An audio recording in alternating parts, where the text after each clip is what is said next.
Johnson. This is our third episode of Resilience, our Resilience series. It's been great talking to you. It's been great interacting with some people and getting feedback also.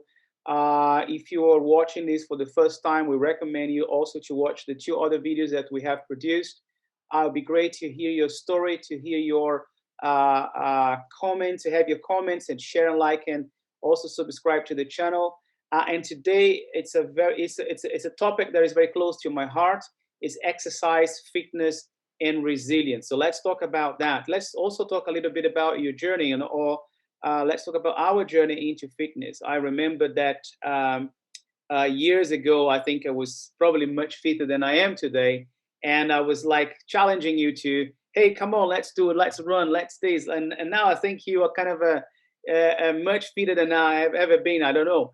But looking at you now and looking at what changed in your life, the changes that happened in your life in the past a few years, and where you are today, and it's amazing to see that. So I would like to ask you, what has been your personal experience of exercise, of fitness, and resilience? I have to say, I do remember I had awful memories of 2014 when I was trying to do a dissertation and you came to visit. And all I could hear was, ugh, ugh, ugh, as you found some sort of heavy stone to lift.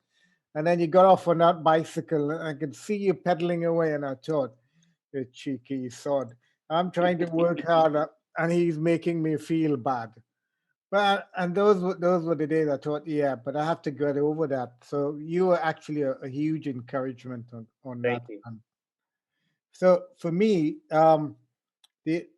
I've always throughout my years, so when I was in my 30s and 40s, and I used to read all these horror stories about people who thinking, man, I need to lose some weight. Man, I need to get fitter. I need to do this. I need to do that. And I thought the horror story about it all is the stats, and the stats frighten me more than anything else, because the fact of the matter is, if you're trying to lose weight, the odds of you losing and keeping off weight are pretty bad, because 60% plus of people are unable to maintain the same weight loss, even if you lose the weight. This goes from whether you're a contestant on a big TV show, Biggest Loser or whatever. And what scared me the most is thinking, I don't want to yo-yo. So a lot of the times I just put it off and put it off until it came to the point when I had a period of an episode of illness within the family, and I had to help look after a family member who got pretty ill. And when you're living with someone who's ill and you're thinking, yes, I can do this for you, I can do that, I can help. But I found that my brain was going to mush because this situation overwhelmed me. It was all that I could see. So I thought, man, I need to get out. I need to do something. And if you happen to be living in the UK where there's a lot of rain and it's cold and all this sort of stuff, mate, you know what? Um, it was Pure Gym who had an offer on for joining the gym at a reduced price. Great. Well, it's low cost, it's easy, it's fairly easy access. It's 10 minutes down the road. I'll go and I'll do that. So I started actually working in the gym. And over 6 months, 8 months, I found that it was getting a little bit easier. It was something that was a bit more interesting. So I had some kind of motivation that moved me beyond the kind of fear that I had of going up and down and yo-yoing. But also I had found that when I did these sort of things, it made a lot of difference the other part of my life. And I think that was the first choice. It's figuring out, yeah, I now choose to do this and I have enough motivation and I can take some action that led me to make some sort of momentum in that So direction. by what you said now, there was a trigger. Something triggered that, Yeah. and in your case was a family member, Yes. right? So the two things that came to mind. One is that the last episode was about nutrition Yep. and resilience, and now we're talking about fitness. But when that happened in your life, did those two components came together, nutrition and fitness? Yes. Yes. It did, because um, it, in one fell swoop, I became, at least for me, who's interested in this, almost food police and exercise police. So on a personal level for me, but in the person I was trying to help look after, I need to try and say, well, how do I maintain or maximize, or have the most efficient way of helping that person? So I'd be investigating from a nutrition perspective. So all that we've talked about in a previous episode is based on research. And now I've started to experiment first with the gym work, and then start to educate myself with so how does this thing work to help not just myself but other people along the way. No, it's very interesting. I think my journey into fitness, it's very similar, but I actually, and also one of the reasons why I decided to start Momentum Life Choices, and I came to you, and we've always been talking about that for many years, that we should be doing something to help others. But for me, the journey started with fitness. And it started with fitness and nutrition because I saw my father dying in front of me, and he died in front of me at a very young age of purely bad choices. What did he kill you? What killed your dad? His choices. So for Yeah. me, everything that happens to us is down to the choices that we make.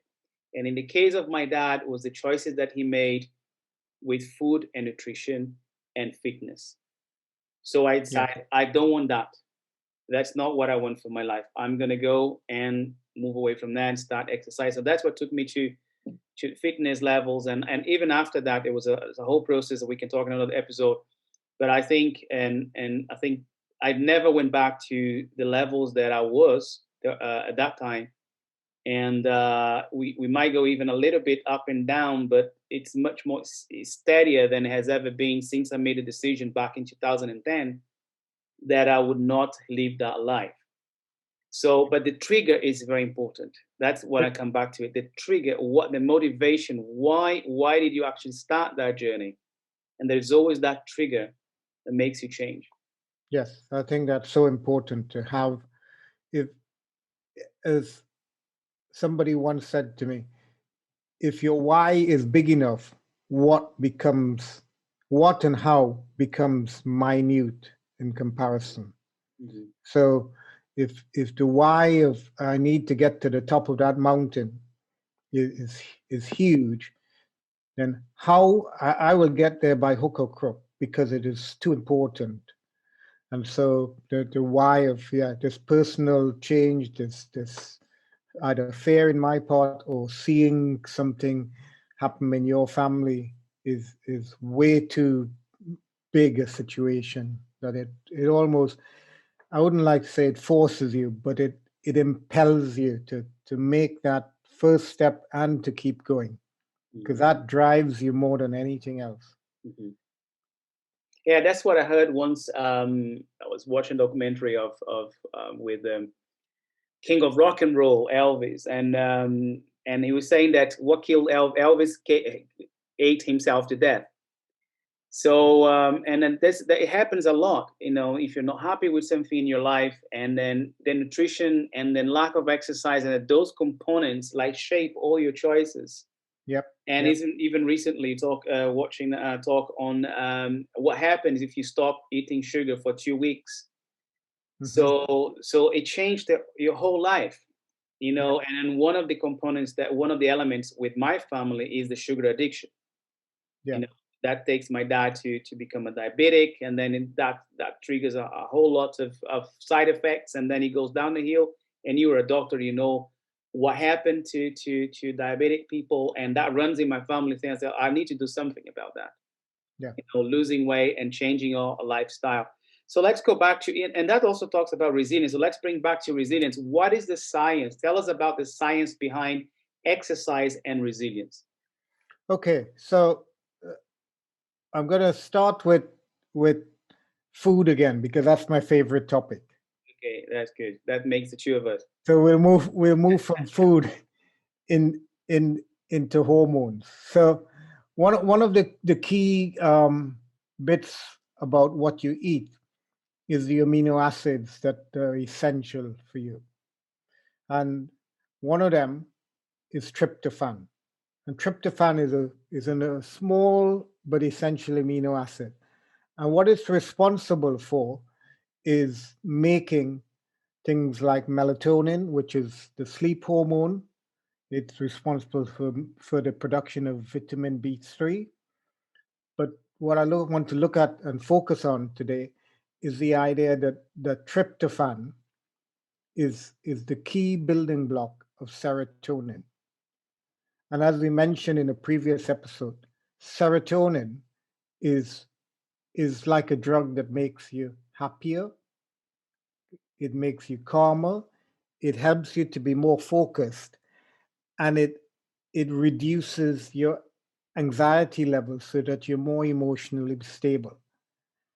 And this key hormone is what we need in order to be resilient. Because let's face it, if you're happy, if you're calm, you're less on the sympathetic drive and you're more in the parasympathetic. So you can look at life, you can look at decisions in a clearer manner. If you're anxious, all this sort of stuff just drives you, so it's hard to think clearly. And where I come to in terms of exercise is exercise has been found in the last few years is one of the key ways in which your body converts tryptophan to serotonin. If you want to be happier, if you want to be calmer, if you want to have more serotonin in your brain, then you need to change the tryptophan that you've eaten into serotonin. And nothing else does it greater than exercise. It is so important. Yes, I no, that's absolutely great. I have experience with that also.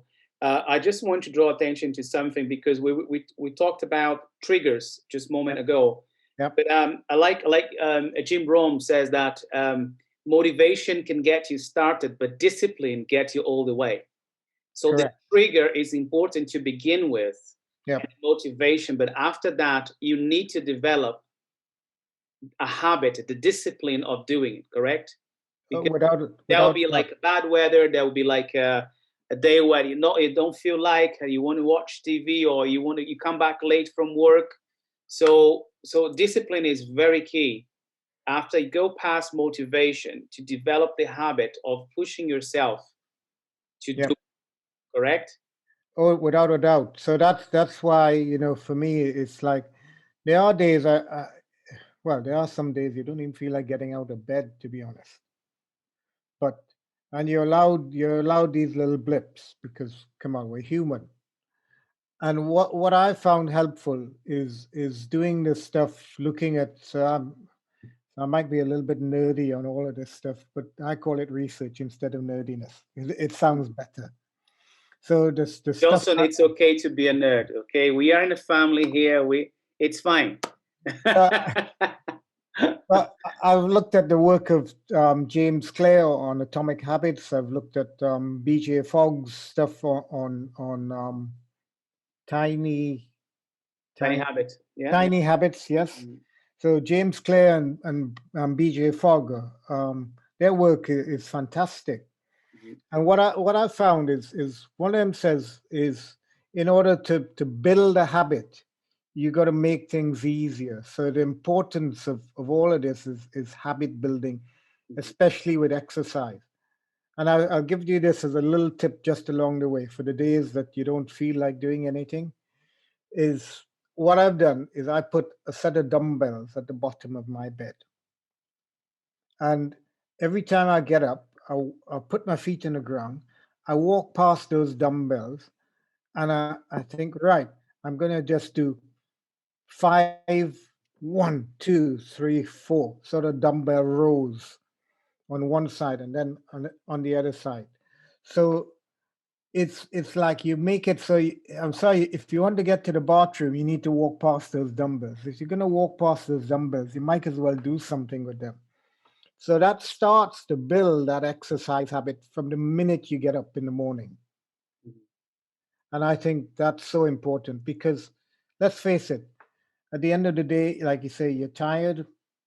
Okay. Well, if you can set something in motion, if you can get that rhythm in motion, where let's say, I think James Clear talks about it in his book, where you make it so easy to go to the gym, where you can't avoid it because if you're driving to work as we used to, you can put all your kit in the car, so you don't have to come back home to in order, so you don't break a routine.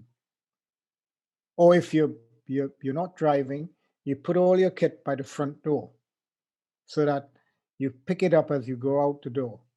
It makes everything more possible if you can line it up. If you line all the ducks up in a row, it is easier to do it. So Absolutely. make it as simple as possible, so that the hard stuff, you don't even think about the hard stuff because it all just flows like water downhill. So, by what you say now, we can treat all these anxieties and also depression with exercise. Is that what you're also saying? Can you treat depression with exercise? Without a doubt, the experiments have been done comparing antidepressants and exercise. And so, what they did in one study is that they gave people antidepressants, and then they gave another group of them just pure exercise, and then they combined antidepressants with exercise. And over a period of about 4 months, guess what? They found that all four groups ended up at the same place, whether you're taking antidepressants on your own, or you're combining with exercise, or pure exercise without the antidepressants. Very So, interesting. so what that says to me is, hey, you know what? It feels easier to take a tablet than to do this. Mm. But why would I be doing something that is? I mean, let's get it, in perspective. If I need to, I will. Okay, so this is not medical advice telling you don't take any antidepressants. But I'm saying if I can do it and it has no side effects, it builds me for life and it affects the other bits of my life positively. Do that. It makes And I think it's very important what you're saying, Johnson, and for our community also. Whatever we discuss here, you have to go and see your physician. You have to see your GP. correct. We're not telling you what you to do. We're not telling you what to do. Everything here is our experience, our lives. We just want to encourage you to make the right choices. So please do consult your physician. Don't start taking X, Y, Z, or don't start lifting weights or doing anything else without doing your own research, consulting your physician, your GP, or etc., or professional. That's what important for us to mention. Really important. Yes. This is information, hopefully educational, And encouragement. encouragement, all of those good things. But it is not specific advice to any one person. Is very good.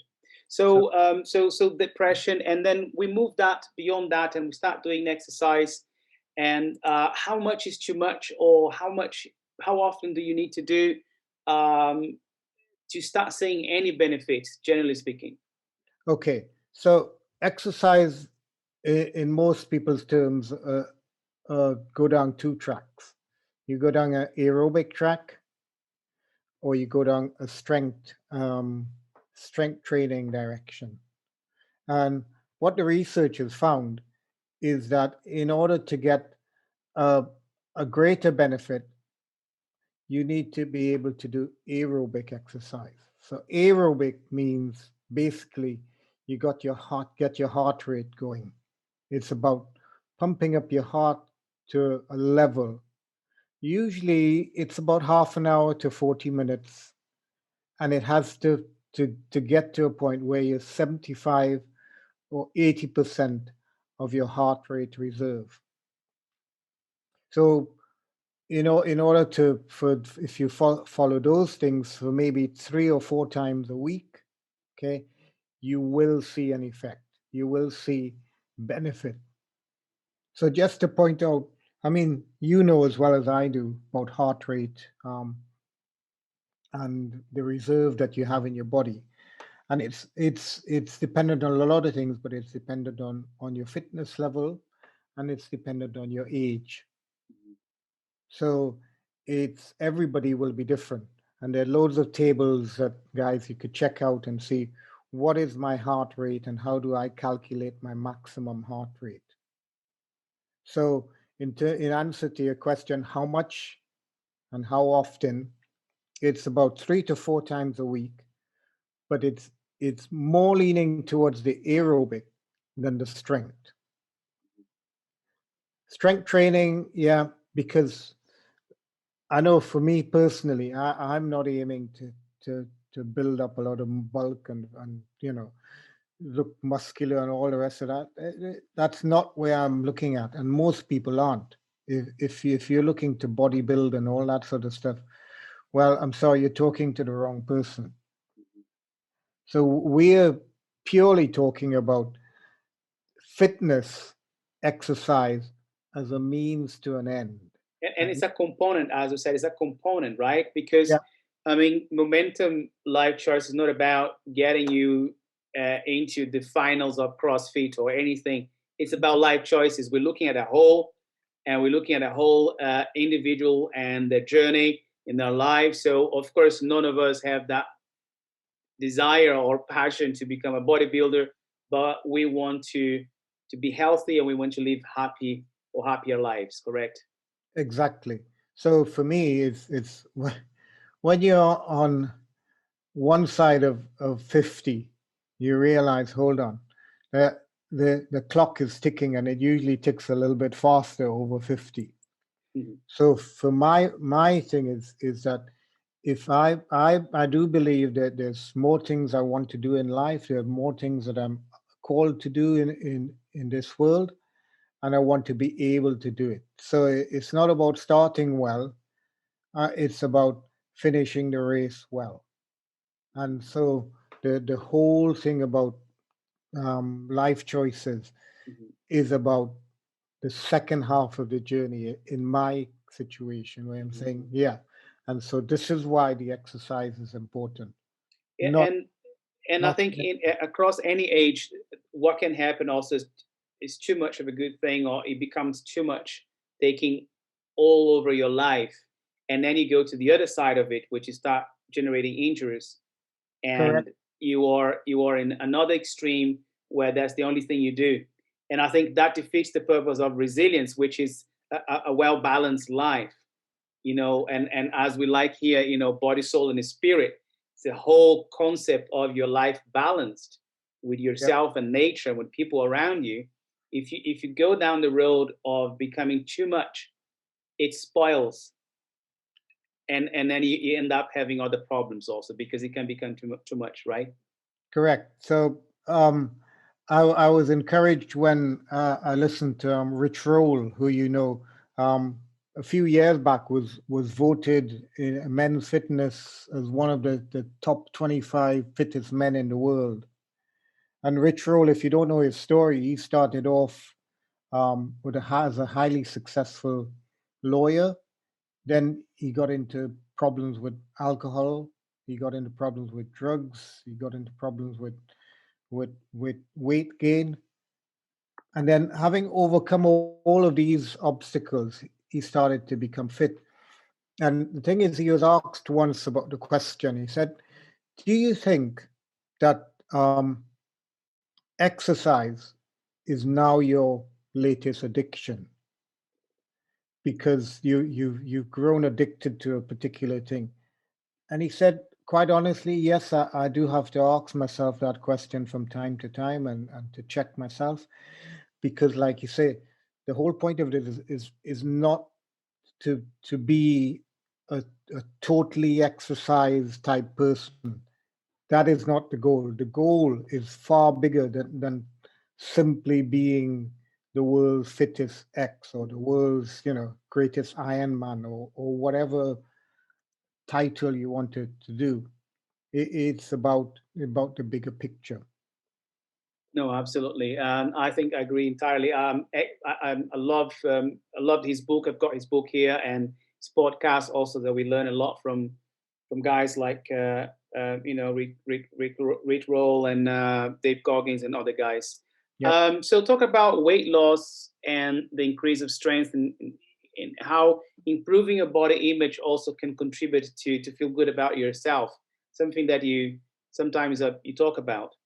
Okay, so in terms of body image, now we all have a particular view of what we look like, and sometimes if your body image is poor, then it actually holds you back. It actually makes you think, well, I can't. It goes on the negative side of the equation where your body image, you can't lift anything, you can't do anything. So all of these words like can't start to impinge on your self image. And if you can change some of it so that your self image becomes positive, then it impacts on all the other pieces. So if you change something physically, then mentally you start to change. And then spiritually, you have greater self belief. So the exercise part of it really fits into all of that. It Mm. may be weight loss, but I can tell you this from experience. If you ask my wife, she'll say, you know what, Johnson's a much easier person to live with after he's been for a run than before he's been for a run because his mood changes.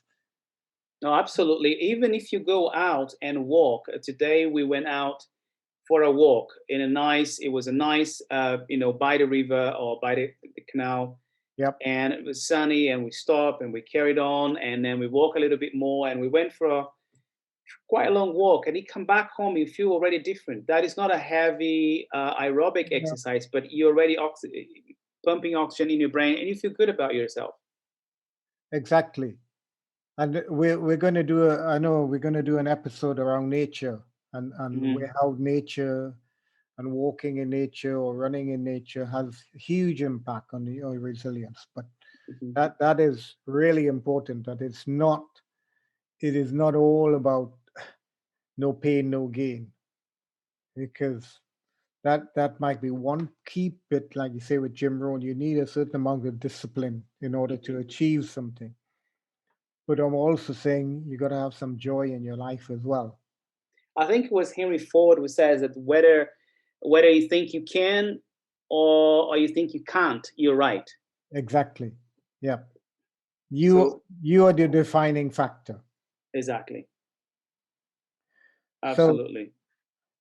what I'd also like to say is on the flip side of of the happiness feeling is that for all of us at this point in time, we are under huge amount of pressure.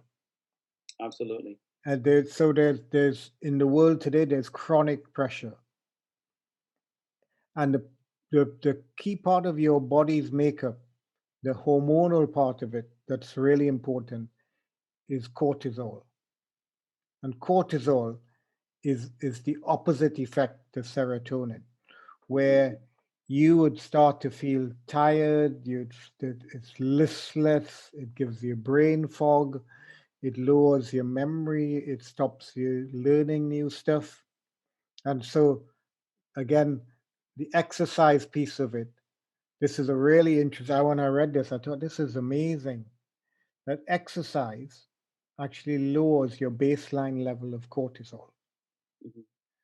And what that means in real terms, forget the word cortisol, is if you regularly exercise, you are more able to withstand the stress before you get a big spike of cortisol, so that you learn quicker, your memory is sharper, you may be able to hold your emotions in check better, simply because of the fact that your regular exercise helps that baseline level be lower.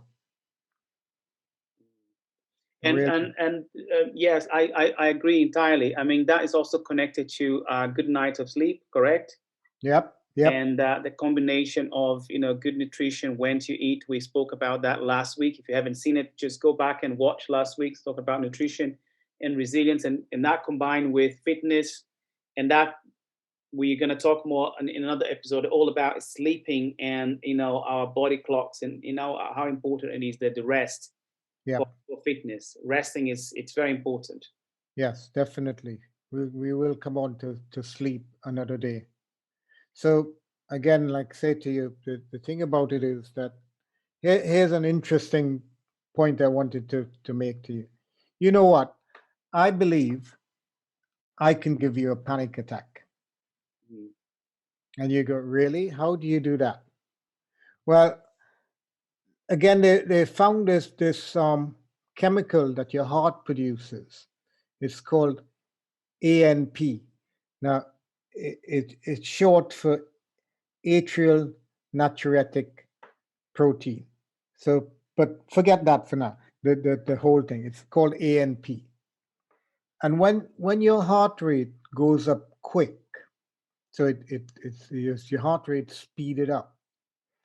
Your heart produces this thing called ANP, and it doesn't just affect your body; it affects your brain. And in a lab, what they did, they gave these volunteers a substance that blocked ANP in the brain. And you know what happened? 100% of those volunteers got panic attacks. Wow. So what that says to you is that when you're exercising regularly, something in your heart, some of the cells, produces a chemical that calms you down, that stops you from panicking. So it's like this is the anti panic button, if you want. Very interesting, Johnson. Do you have any examples of people that you've coached and or helped in resilience that you could, that you have seen that? Yes, yeah. I have many, but one person's comes to mind, a person that you and I know, a number of years has been troubled with things like mental health. And about 18 months to 2 years ago, he started to seriously run. And seriously run meaning he got challenged to say, hey, would you do a 10K run for charity? And at that point in time, he's saying, I, I'm not sure I can do that. I've done a little bit, but I like to stop, start. I don't run very far. I don't run very fast. And he said, yeah, but he gave it a shot. And the thing is, 18 months ago to now, I can't stop him because he's doing more than 10K 3 times a week. And Wow. his goal is not to be, um, super Ultraman or Iron Man or anything of those sort of, really extreme things.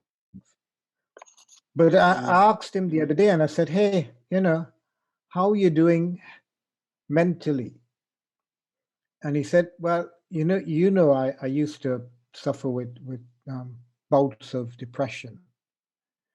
And so what I've found now is that those one, the number of episodes have reduced.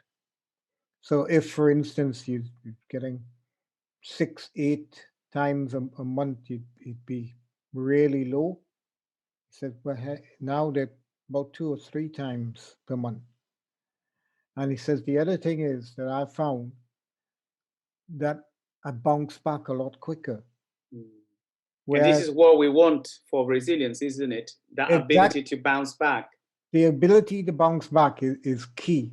So this isn't about making you invincible to the point you feel nothing, because hey, we do, life happens. And so for this guy, we both know, he says, yeah, and I can hear it in his voice. The strength is there. You can when you talk, you see, you hear a different level of mental sharpness. Um, Wow. and he put it down because nothing else has changed. He's on the same meds that he has been for the last 20, 30 years. The meds haven't changed. Um, his nutrition has changed a little bit. It's got a lot better. In fact, he does a lot of this time restricted eating and calorie restriction, but that in itself hasn't changed. And the only thing that majorly changed is his exercise and fitness level. That's amazing. That's unbelievable. So a lot of people might say, "Oh, that's fine, but you don't know my life, how busy I am. I don't have much time. I have the children. I have my partner, my husband or wife or whatever, or I have a sick family member that I have to look after." So no matter what the situation, they might say, "I don't have time." So Yeah. what do you have to say about that? Hey, join the rest of the human race. Who has time? But here's the thing: when I watch these guys who actually make the time, and I have friends who've gone from saying, "Well, I used to get up at 7 o'clock in the morning. I used to get the kids ready for school, etc., etc.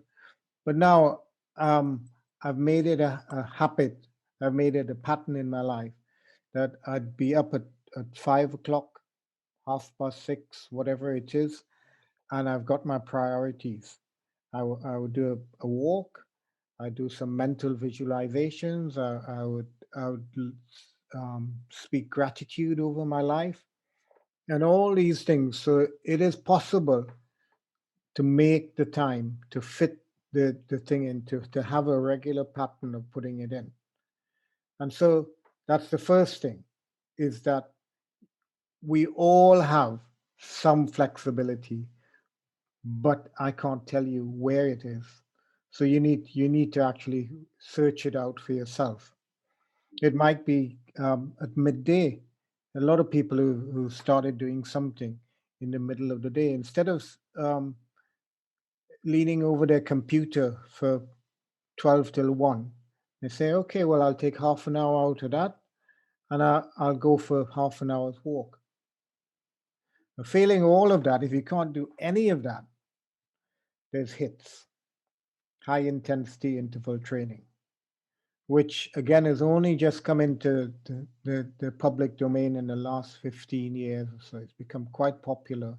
And a And lot, that I think is for any age, isn't it? any age. That you can search online. You're gonna find channels now Yep. directing that to any age. Yep. I started doing HITS watching Joe Wicks. Hey, 18 months ago, I was doing Joe Wick's beginners, and I thought, wow, you gotta be kidding. I feel like I'm gonna die after 5 minutes, and he wants me to do 15 minutes as a beginner. But if Yeah. 15 minutes is too much, do five, Mm. because five is better than zero. If you know, there's a program that I used to do called T25, and I think it's Sean T. I mean, Yeah. if you do that one, you're gonna it's really like killing, man. I'm telling you. So there's a lot of good stuff out there. I mean, we're not short of it. No. It's about how you prioritize and how you divide your time, and even go to bed with your runners on, or whatever helps. I have Exactly. all my set of weights next here on the floor, Yep. and we don't have much gym time now because the gyms are closed now. Yep. My weights are here, and I have a little bit further down. I've got a living room. I have more exercise mats, so everything is spread that we Yep. can just bump into some of these things and do like a 5 minutes, 10 minutes, and then, hey, it's something, right? So Exactly. Yeah. If you can't do it all in one go, do it in small sections. no, absolutely, absolutely. And that is not only for super fit people. That is for anybody. Anybody can start. Anybody can do it. Correct. Correct, because the goal is not fitness. Fitness is a step along the way. Hmm. Fitness gives you the mental reserve, the physical reserve, the spiritual reserve to to be more than you are at present. Hmm. What about BDNF? Talk a little bit about that before we finish. Okay, so BDNF is stands for, and so I'm going to say it, but forget it. I promise Brain I'll forget it. brain derived neurotrophic factor, BDNF. And what they found, okay, is BDNF is like fertilizer to your brain. If you want to fertilize your mind, then you need BDNF. Um, and I remember years back, people say, you know what, it's all doom and gloom. By the time you hit, was it 30 or 35, your brain cells are dying so quickly, you might as well pack it in. And then only in the last few years, they discovered this thing called BDNF. And BDNF allows new brain cells to grow in, in your brain. So if you can find a way of increasing your BDNF production, you decrease the risk of Alzheimer's, you increase your ability to learn stuff, you you physically change your brain as you go along. Hmm. So BDNF is key. Now, so you then say to me, hey, so what actually grows your BDNF? How do you get more of this gold stuff? Well, they found that yoga helps. They found that playing the piano helps. They found that anything that is learning helps. They find that mindfulness helps. But you know what? The number one thing they found that changes BDNF levels? What we're talking about today, exercise. Exercise. Excellent. And in terms of resilience, if you want to be more resilient, if you want to encourage your brain to be more plastic, neuroplasticity is the key. That's why Hmm. kids can bunk Okay. so quickly, because they're full of energy, excess, brain sort of stuff. They exercise without thinking about it, so their Hmm. brains are growing. And so to grow your brain, to put in some fertilizer in there, that's what you need.